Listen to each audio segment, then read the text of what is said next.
Hey, everybody. Welcome aboard for another great Wednesday night. Jack, I don't know if you're able to see the chat. I am not able to see the chat. No. That's not good. So that's a melon error, apparently. Yeah, I mean, I could see a button that says chat, but I don't see anything there. Well, did you click it? Yeah. Yeah. You clicked it? Yeah. And what does it say? It just says English, enable dark mode. What? Yeah, that's it. All right, folks. So I'm going to be going back and forth to different channels to see what the chat is. I don't know why it's not just showing, but apparently something's going on. Not sure if it's going on the streaming side or if it's going on the platforms side, but we are unable to see chat at the moment. So just keep that in mind. And then let's get into it. So, you know, I came on, Jack, earlier in the week and sort of spouted off at the mouth about the whole censorship thing, and I made that video, I put it out, then Facebook wouldn't let me play it, so the one I just played was edited again for Facebook, so that I had to take out, basically I had America's Frontline Doctors in there, and they were the America's Frontline Doctors talking about Dr. Simone, and they were saying, thousands of doctors, whatever, are being silenced. And Facebook didn't like that. They said I'm dangerous. They said I'm going to hurt people. And they smacked me and said, you're not allowed to play it. So I took it off for them because for the topic I was doing, there's plenty of material without using them. I also used the Fox News clip where Neil Cavuto was going out of his mind, spewing just constant misinformation on Fox Business, and then showing a simple CDC document to debunk it. I don't think they like that either. But to everybody out there, you can actually go and view that on Rumble, which is why I have the Rumble backdrop today. Jack, did you see that? I did. Yes, sir. It's where all the cool people are hanging out now. That's what I heard. They are. So, Jack, we've been looking into this Ukrainian thing. Like, what's going on over there? Yeah, so there's 4 regions in the Ukraine that they're actually getting together tomorrow. And I don't know if we would consider it a vote. They're referendums. But basically what they want to do is rejoin the Russian Federation. Now, some will say that they don't want to rejoin. It's being made to look, and they're being forced to rejoin the Russian Federation. Really depends on what side you're talking to, and unless you're on the ground. That was the narrative on Crimea too, though, wasn't it? And it turned out to be completely false. Yeah, absolutely. So, I mean, what we know about those regions is that they're predominantly Russian-speaking regions, and since Zelensky and the West took over, Kiev and that portion of the Ukraine, they've put things in place. For example, to what extent I don't know, but banning the Russian language, maybe in some forms of media. I don't quite recall, but I know there's been a lot of contention regarding what Kiev has done with that. The folks in those regions have the Russian folks in those regions have protested about. So, I mean, time will tell. I think the significance of this, George. Are you still with me? Can you hear me? I am. I hear you. All right. Are you wondering why I haven't cut you off or anything? No, you're frozen solid right now. Oh, am I? Yeah. Yeah. Looks like I'm moving on. I think that's just on you, Jack. I'm watching it on Twitch right now, and it looks like I'm moving. All right. You sure you're just not twitching?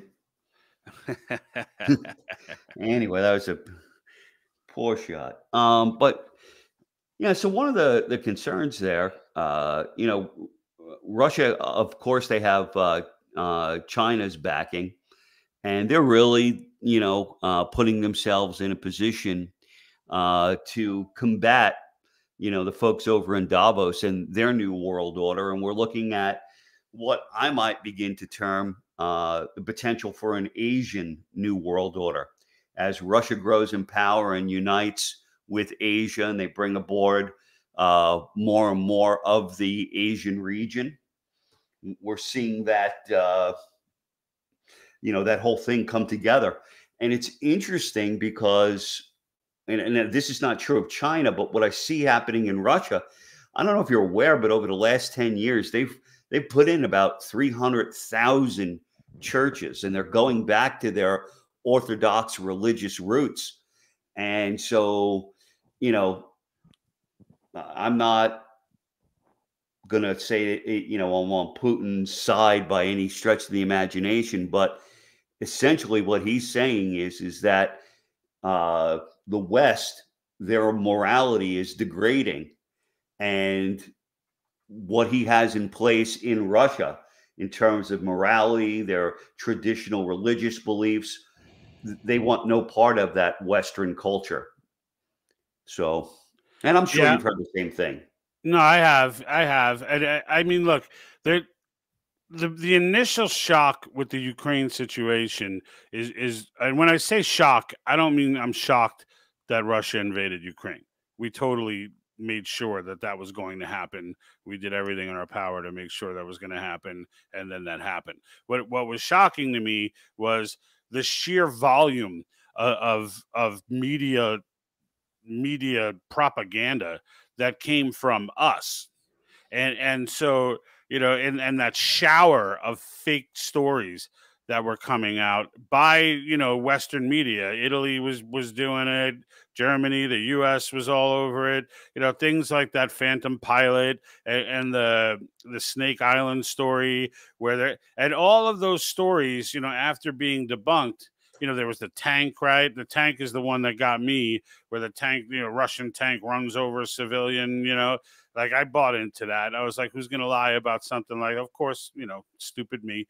But, everybody got caught on something.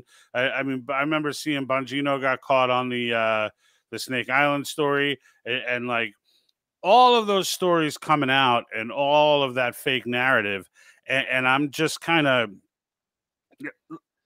after going through that process, I guess, and knowing that, all of that nonsense came out, it opened my eyes to what's going on in that region. Because if you look at all of the fake stories with the video game backdrops, the Italian news station had the video game backdrop with missiles shooting into the air and whatever. And like all of that narrative was designed for one purpose, and that was to paint the picture that, that Russia is such a tyrant and so crazy in this situation.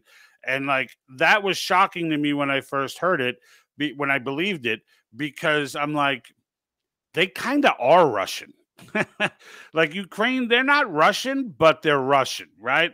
like half the country speaks Russian as a first language. It's not, they have no intentions of disassociating with Russia. Half the country was actually fighting on behalf, to help Russia. Like there's a lot of good blood between a good portion of Ukraine and Russia. And like, then there was the Crimea story where they're talking about how terrible and tyrannical the Crimea takeover was. And then I go and look into that, and it's like, no, the Crimean people in Crimea, they were happy that they became part of Russia again, and always considered themselves Russian. So when I look at these four, territories, when I hear that they're looking to side with Russia, it's not shocking to me to hear that. And I think this narrative that's been played out is breaking down to its raw roots now. Like, I think it's going to be very difficult for them to spin this, assuming all four are true and all four are going to align with Russia. If that happens, the entire narrative is blown up for the West. The entire narrative. I mean, they're going to spin it, I assume, like you said, they're forcing them to do it. They're forcing them to comply, whatever.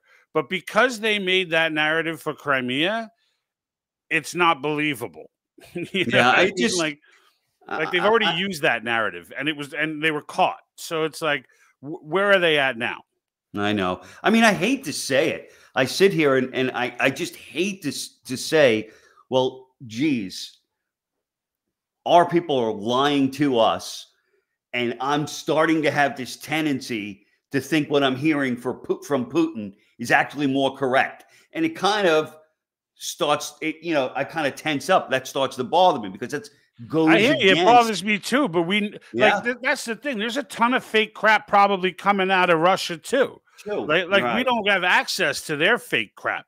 But when you know that there's so much fake crap, when you know for a fact that we're on the side of the fake news and the fake garbage that we're putting out with blatantly false stories that are spread. You know, they had the photo of the of the guy who was leaving, kissing his daughter and his wife goodbye to go and fight the Russians, and then in reality it was a photo of someone in East where they're in favor of Russia, so the guy was pro-Russia and was actually kissing his wife and kid goodbye to go fight for the Russians.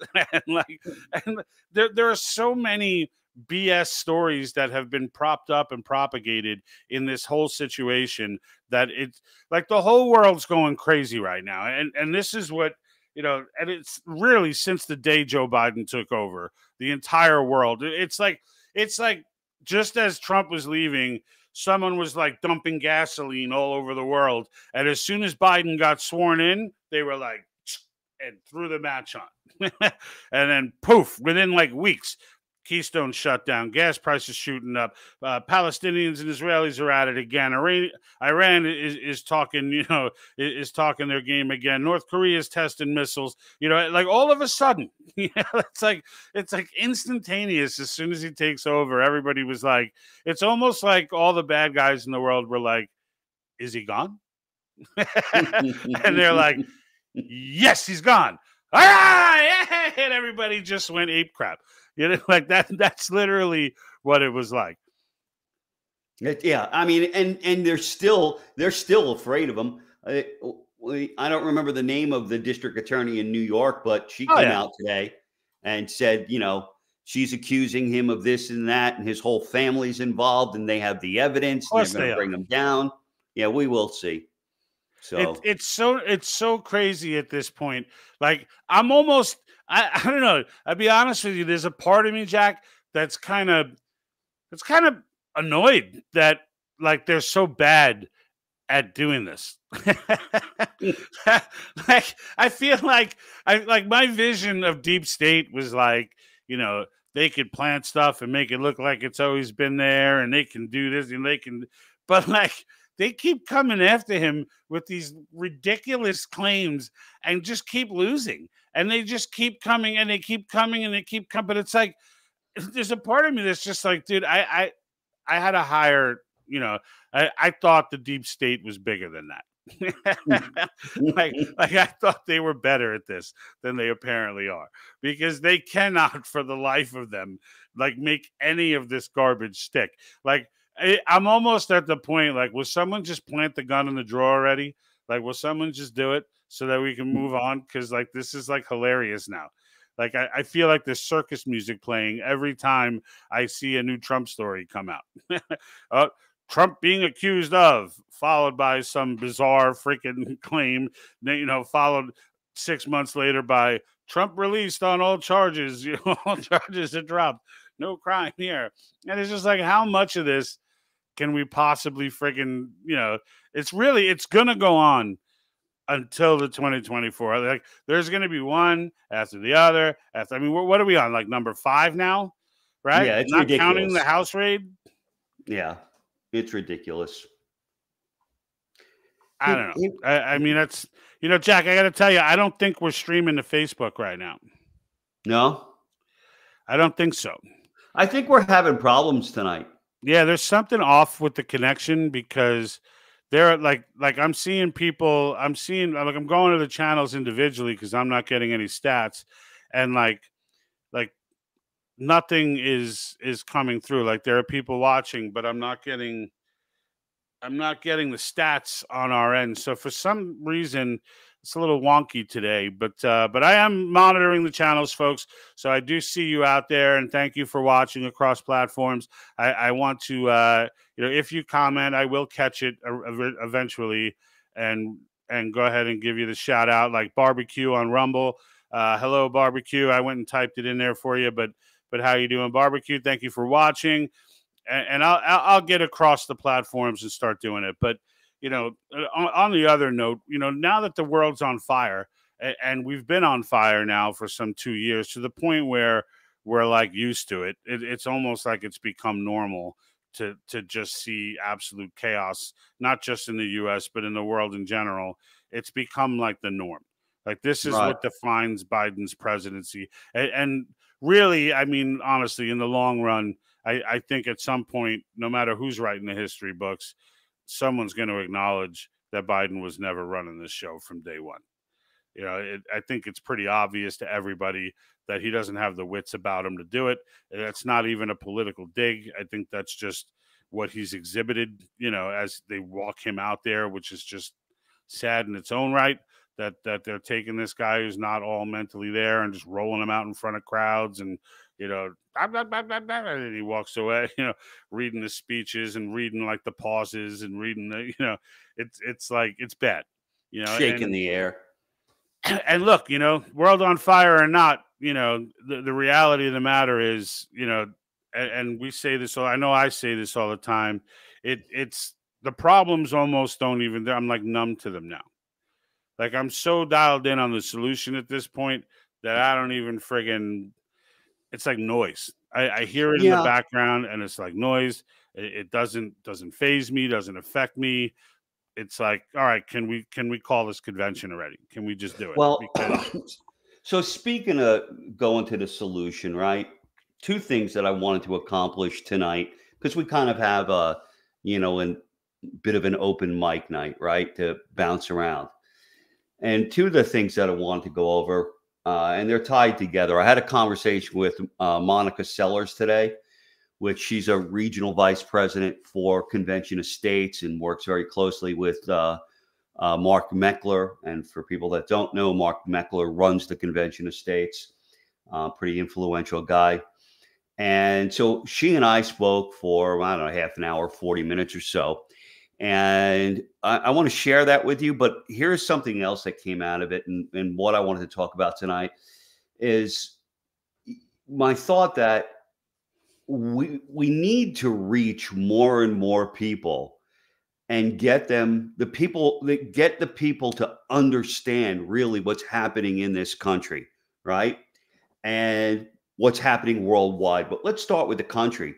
And I think of the most dire issue we have right now is the infiltration of China into the United States, into the educational system, into the political world, and their influence. They have so much dirt and so much influence over so many facets of the institutions that are out there.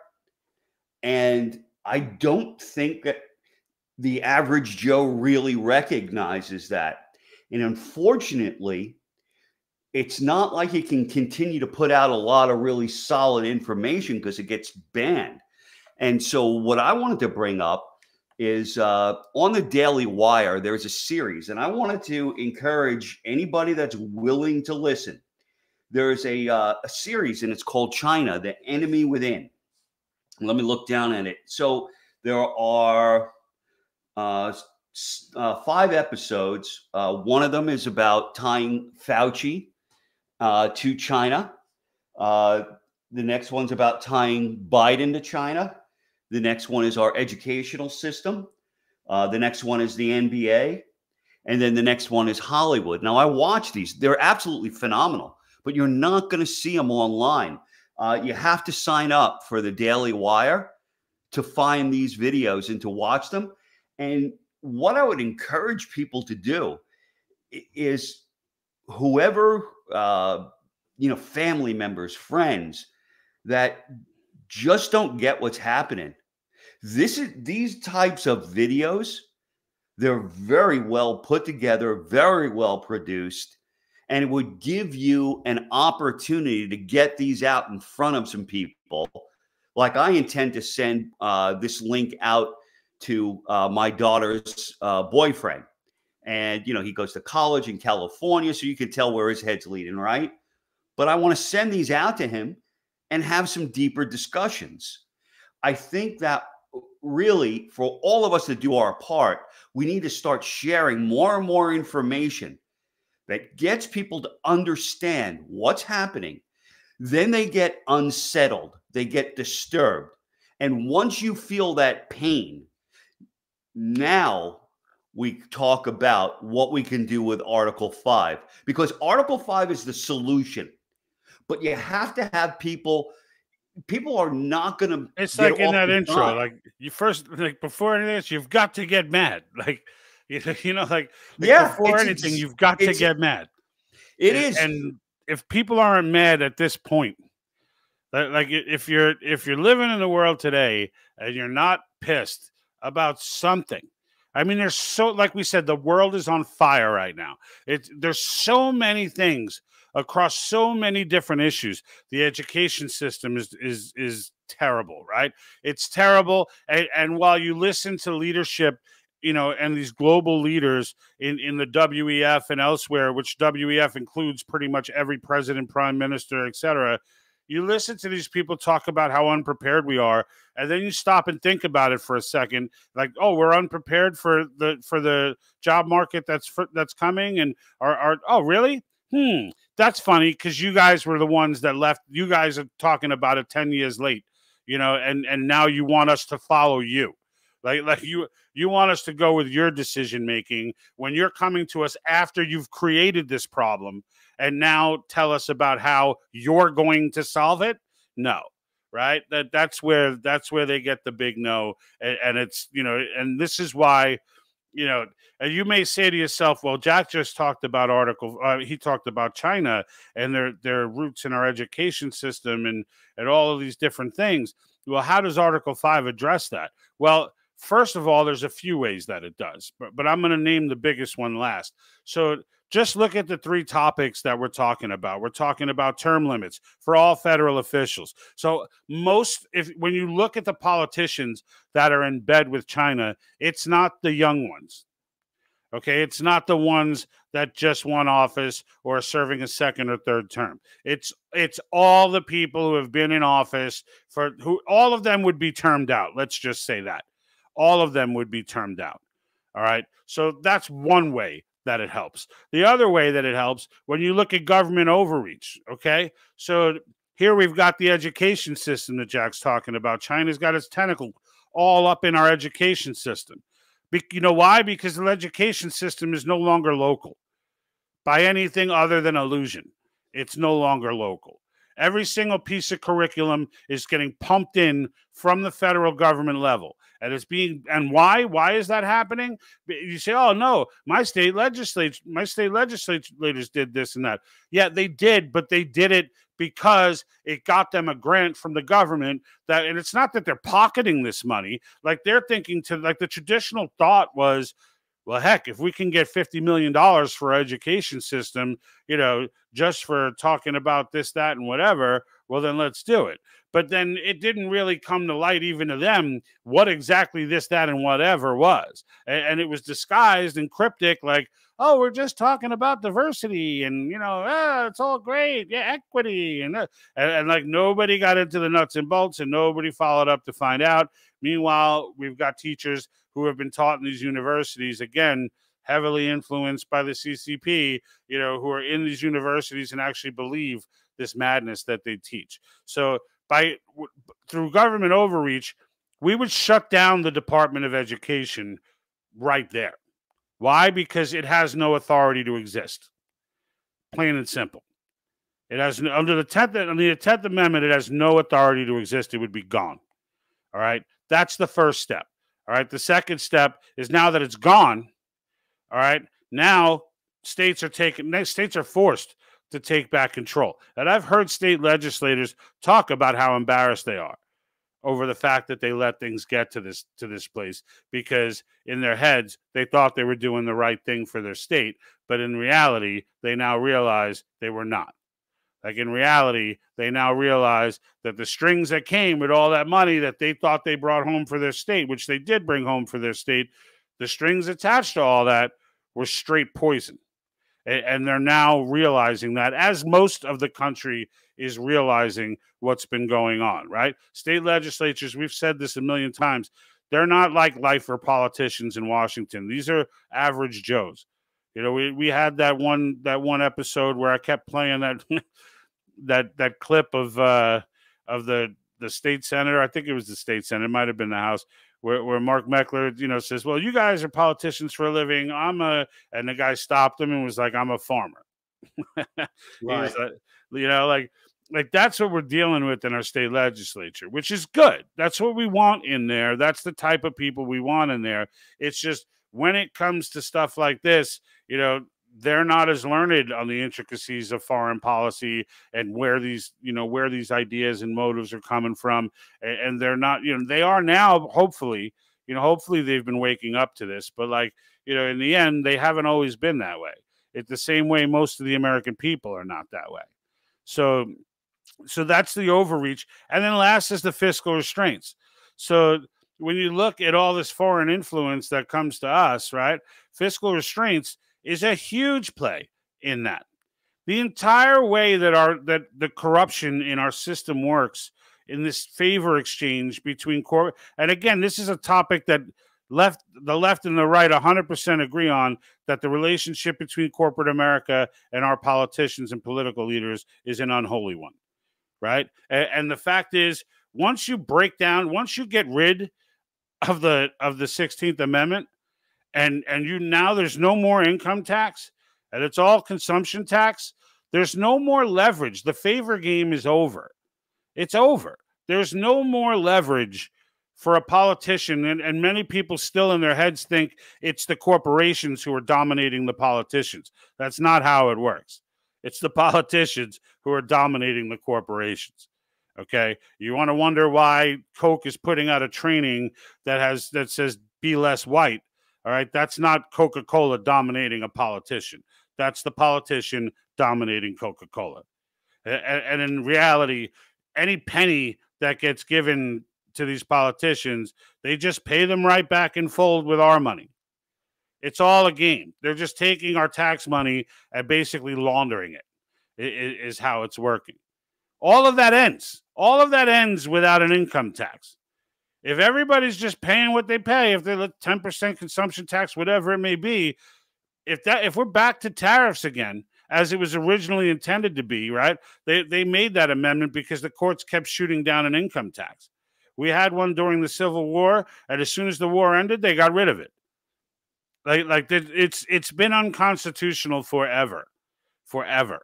And the reality of the matter is, it needs to go. And when it does, a lot of this game breaks down. A lot of this. So just imagine those three things. Department of Education gets shut down. Income tax is gone. So there's no more political favor game with politicians. And now you're in this camp where, you know, you've got the last piece left, right? So we talked about the fiscal restraints. What am I? Oh, and now all those people that were in there who were doing that favor exchanging are no longer there. Imagine all of that happened instantly, right? Just imagine the changes that take just with those three, right? And that's not the most important piece. The most important piece, I said I'd say for last, that's the precedent. That's the precedent that gets set. What did Thomas Jefferson say? That, you know, when the people feel government, it's tyranny. When the government fears the people, it's liberty, right? Well, that this puts that relationship back on the way it should be. The government then, once this, if anything passes, if this process just goes through, if it just goes through, we're looking at a situation where for the next freaking 100 years, 250 years, as long as people remain engaged and remain active, right? Like, if we got this huge grassroots army and they all dissipate after the convention's called and the amendments are done and they're all gone, then it lasts as long as it lasts. But like, assuming everybody stays active and stays engaged, now that we've all learned that lesson, right? If that happens, there's sky's the limit. The government will always be looking over its shoulder, no matter what it does, over its shoulder at the American people, like, what do they think? And they won't be doing it as a stump speech. They'll be doing it with true concern, because they don't want to be the ones. Like, it's an embarrassing play to be in the federal government when this goes through, because you're representing the entity that was so bad that the people had to step up and do the job themselves, because the people that we had hired to do it were too incompetent. All right. Well, so let me tell you about my conversation with Monica today. Yeah, you haven't told me about that. Yeah, so it went good. She's actually going to come on the show. She turned me on to a couple of organizations. I want to bring them up to our audience right now because I need to dig into them.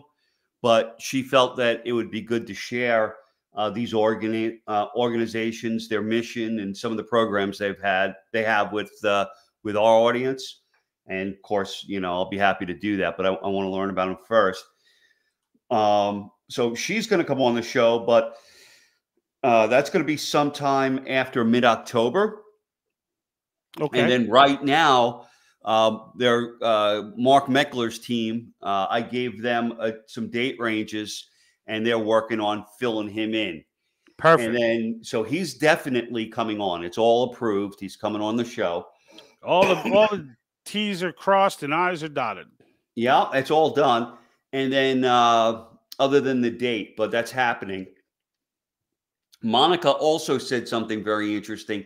She said to me, Jack, if you have certain topics that you and George want to talk about, and you want different people that are, out there across the country that might have some level of expertise, let me know what the topic is. I know a lot of people, and I can get you guests.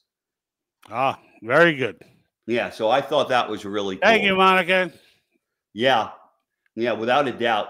Well, I think, we talked, and she would like to see us grow. I told her, I said, look, George and I are behind this 110%, and we need to grow this channel so we can get more of the word out. So anything you can do to help us to do that, that would be great. Yeah, absolutely. And look, I kind of went on a rant on Monday about how frustrated I was that so many people don't know, just don't know about Article 5 and the power that's within, and really about our Constitution in general. And like, and this is kind of, it almost goes back to what you were saying earlier with China being so embedded in our education system, because like, that's the reason, right? Like people don't realize, because it's subtle, right? It's like with that guy that Project Veritas, outed, right? Where he was like explaining, like, well, it's subtle. He's like, we do these things with children as if that's just the way things are done. And we do them all in a leftist manner, so that by the time they get older, they don't know any better. Like, if there's no one there to step in and stop it, they don't know any better. And like, that's, it's no different as to the reason why people don't understand Article 5. And it drives me insane. It makes me want to scream louder from the rooftop. It makes me want to, get on more, talk more. I'm going to be putting out, now that the ban is off and everything is open again. And folks, by the way, if you're still watching, make sure that you subscribe to our Rumble channel, because if you're not aware, we did just get whacked off of YouTube for 7 days because they just couldn't handle a conversation about 2,000 mules, which is crazy to me. There wasn't even that nutty a conversation. It was a totally level-headed, regular conversation where at no point did we state anywhere that there was 100% fact-based assertion that the election was a fraud. I gave my opinion on it. Never once said clearly it wouldn't be good in a court of law, and still nothing. And still they didn't care. Jack, are you still with me? Because you're frozen. I am. All right, perfect. Yeah, I don't think my camera's coming back, but I'm here. All right, very well. I just wanted to make sure I'm not Yeah, that I'm yeah, talking yeah. to somebody. And I don't. We are definitely not streaming to Facebook today, so that explains why the viewer count, is a little bit lower than normal. Even though I'm not getting a ton of stats through the software, but we are, for some reason, it might be that old issue where the stream just fails and I got to shut it all down and reset everything up again. But apparently it did not stream to Facebook. So we'll upload this later for our Facebook folks. But in the end, every once in a while, guys, this kind of thing can happen when we go live. So what I would recommend to you is to just pick multiple platforms, right? So, for example, like we just said, subscribe to the Rumble channel. If you see that we're not on, you can check one of the other platforms. But that's one of the reasons we do multiple platforms, to make sure, no matter what happens, everything goes through okay. But yes, follow us on Facebook, the whole nine, right? So, and of course, if you're not already subscribed to YouTube, then get down with that program as well. But yeah, Jack. So I mean, I'm excited for the content that we have coming. I'm fired up now. Monica's got me fired up now. That I know that we're getting, because I've really been enjoying talking with these state directors and having these back and forths, and kind of learning some of the strategies, some of the challenges they're having, things of that nature. And hopefully showing other people, that these are normal, regular people, regular everyday Joes who are out there fighting to make a difference, and that, hopefully inspire them to do the same. Yeah, no doubt. And the other thing that I think is very exciting is the fact that we have access through Monica to perhaps an array of people across the United States that can add value to to our talks, and bring other perspectives, and that can help us get the word out a little bit more. So that's very exciting. Yeah, I agree. I mean, it fires me up, and look, I've been, we've been on this for a while now, not as long as the good folks at Cause Action, but we've been on this for a good while now. And, I have no intention of getting off anytime soon. And I'll say this, I try to make sure the cameras get me at a good angle. And I say this to all the Cause grassroots people out there. If Cause Action is ever taking a group photo, or they're ever coming up to you for a snapshot, make sure they get your good side. Don't blow that picture off. Make sure they get your good side, because when the history books are written 250 years from now, there's going to be people looking at your photo in some random history book as the folks who turned it all around. And I believe that 110%. I believe that 110%. Yeah. I mean, these people that are out there, that are on the street, that are doing that work for Cause, they're making history. And I'm sure to them it doesn't feel that way, because it's a slow grind, right? But so is everything that's worth it. Yeah, exactly. So is everything that's worth it.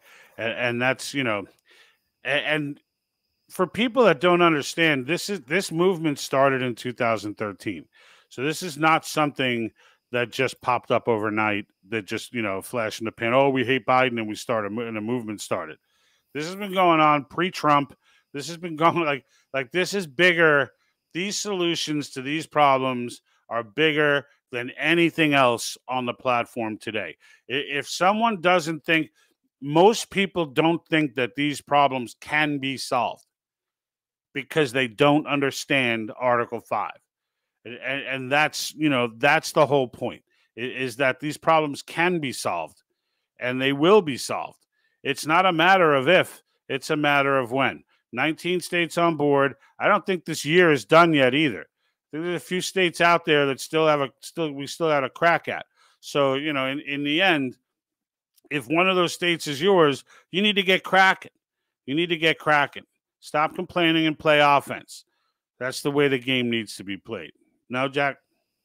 Yeah, without a doubt. Look, we have a lot of headway being made in places like Massachusetts. Who would have thunk it? Pennsylvania. Who would have thunk it? there's a variety of areas that are they're gaining momentum. They're getting the traction that they need. There's other areas where it's not as it's not the outlook isn't as rosy, and those are the areas that we want to focus in on. And we want to try and get some of those state directors online, talk with them. I know we've made an offer where they're having some struggles up in Rhode Island. We've made an offer that if they can get us all of the a list of all of the pastors and priests up there, we'd put together a special message for them and send it directly to them, trying to encourage them to engage with cause. So we're willing to do whatever it is we can do, and we just got to figure out how to reach more and more people and get this word out. Because at the end of the day, we are going to be facing the devil once this thing gets around 24 states or so. Yep. That's when everyone's coming out of the woodwork about why Article 5 is so bad. That's when the media brings the fire, right? That's when they bring the fire. Then it's COVID, it's vaccines, it's doom and gloom. It's the world's going to end, and they'll have little Greta from somewhere in the Eastern Bloc saying Article 5 will all die in 5 years, and she'll be crying, right? How dare you change the U.S. Constitution? How dare you? How dare you? Yeah, and that's what's going to happen, right? But we got to get out ahead of that, that pitch. And you know what really frustrates me, George? And it's funny, and I don't know what I expect. Maybe I'm expecting too much, but who's that English guy? Russell Brand, right? I've been after that guy like I don't know why you're so infatuated with him. Yeah, because he's got like 5 million viewers or whatever, and he keeps saying, "Oh, we're looking for a solution," and I don't know a lot about what goes on in the States, but that's why I have you here for. Why don't you let me know what we can do? What do you have to say? Well, I keep doing it, and I keep saying, "Hey, Russell, I got an idea. Hey, Russell, He don't give a shit, you know." Well, but Jack, you got to also remember, there's probably when there's 5 million subscribers, you're probably looking at I'm the first one that comments. I'm the first one, George. No, you're the first one in your view. When you look at it, you're the first one. The second the bell goes off, I'm there. I mean, it's like it goes off. He's like, posted 30 seconds ago. Boom. I even wrote stuff and I cut and pasted it so I wouldn't lose any time. It's like if he's doing his own posting, he's got to see my name coming up at least once. Yeah, I mean, look, I think it's interesting that there are, and I say this because a lot of our subscribers, a good portion, I would say a good portion of our subscribers, followers, across platforms are international, and a lot of Australia, a lot of UK. There's a lot of Canada. We've got some from Ukraine, Kazakhstan. I think we got a couple. Like there's a few. We've got a decent little blend of countries. And what's interesting when I discourse with them is, to your point, they do know. Like now that they're hearing, like, I think they came across the channel because of the Great Reset videos, which are clearly impacting everyone. And then they heard the Article 5 piece and were intrigued by it because they too understand that, like, and the point that I've been making is that save the United States, save the world. Like without the United States, they know that it's going to be very difficult for these globalists. Like if the United States join or break from the globalist movement, which I think everyone should, personally, I think everyone should just disconnect and worry about self-sustenance and then trade. Like whatever excesses you have, trade, but take care of your people first. This whole idea that the Netherlands goes down and the whole world can't eat, like that's just insane. Right. But these people understand that. They understand that if the United States moves into a place where it's completely self-sustained, it's no longer dependent on, completely dependent on global this and global that and global out. Like, there's no excuse for us to be completely dependent on global things like agriculture and things of that nature, including fuel and energy. Like, it's one thing to trade globally. It's something else to be so interconnected that a global famine would affect us.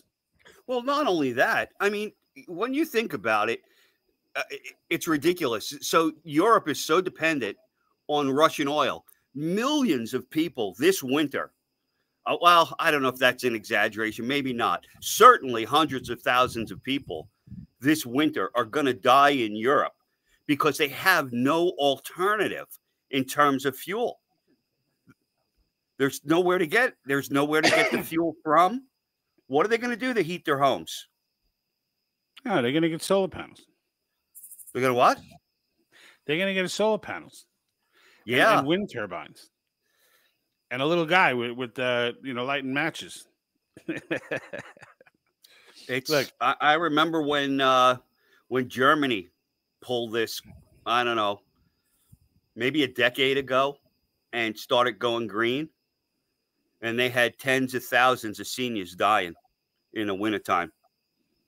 And I just feel like we're going to see a lot of that this year. I mean, I wasn't visualizing it in like hundreds of thousands, like you're saying. Like, I was thinking more, somewhere, I mean, there's always a few thousand every year, regardless, even when energy is good.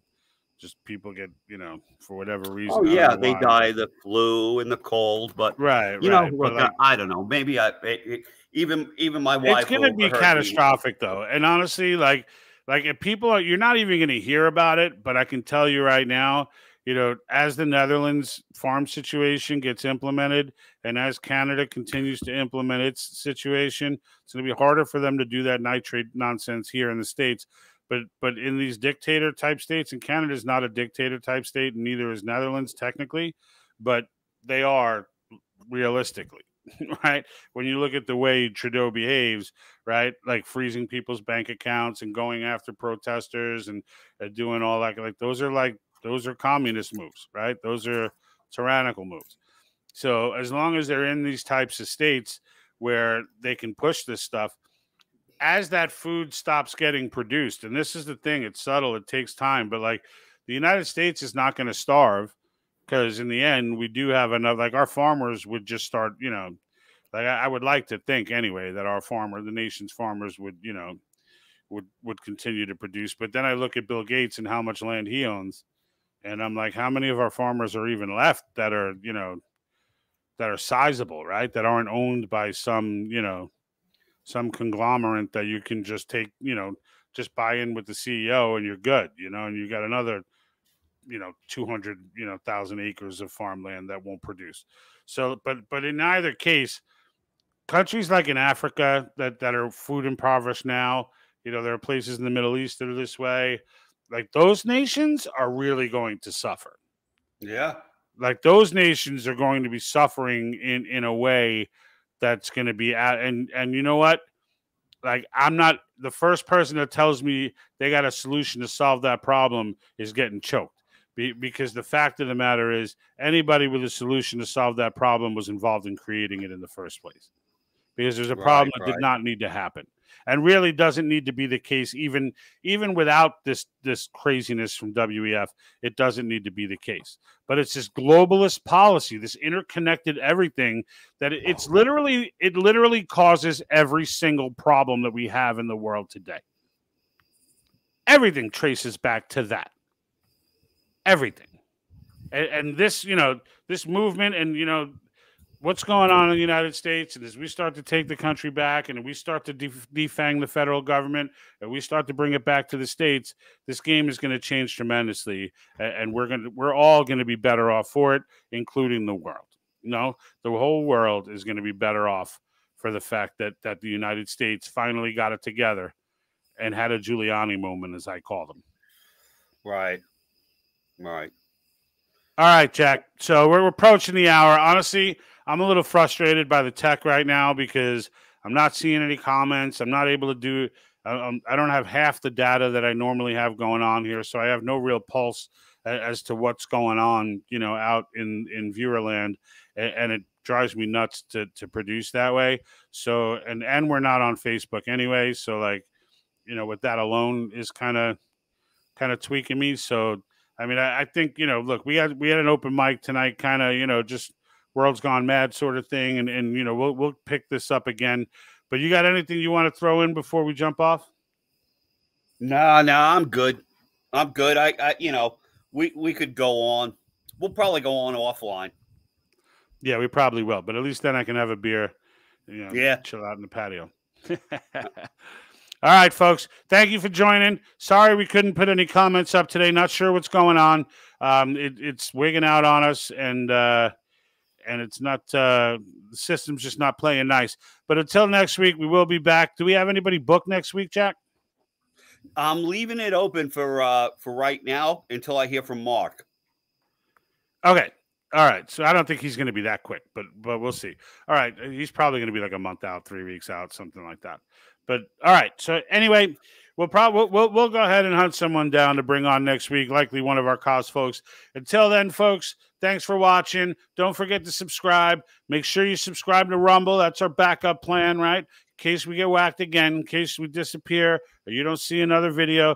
I'll tell you this. We are putting out, I am planning on putting out another Article 5 video by this weekend, another one of the question series, the single question series. So if you see nothing come from us, just give us a holler and look, because it may, you never know. The last video they pinged us for was 17 weeks ago. So who knows what's going on. This is the Wild West as far as, how long we get to be here. So until then, folks, we're out.